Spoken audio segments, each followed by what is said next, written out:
Napili ng Los Angeles Lakers bilang 55th pick ng 2024 draft si Bronny James. Dahil dito ay guguhit ang mag-amang LeBron James at Bronny sa kasaysayan ng NBA na kauna-unang father-son duo dahil sa iisa ang kanilang kupunan. Ang nasabing draft ay inanunsyo mismo ni NBA Deputy Commissioner Mark Tatum. Ang 19 anyos na si Bronny ay naging matunog ang pangalan na makapasok sa draft ngayong taon.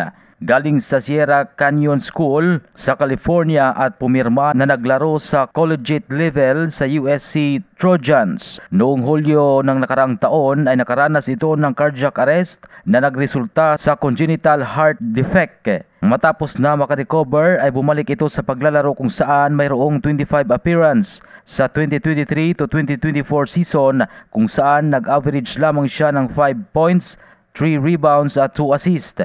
Magugulitang sinabi noon ng NBA star na si James na hangad niyang makasama sa kupunan ang anak. Yan ang balitang sports. Ito si Ray Tampos para sa Radyo Alternatibo Balita Nationwide.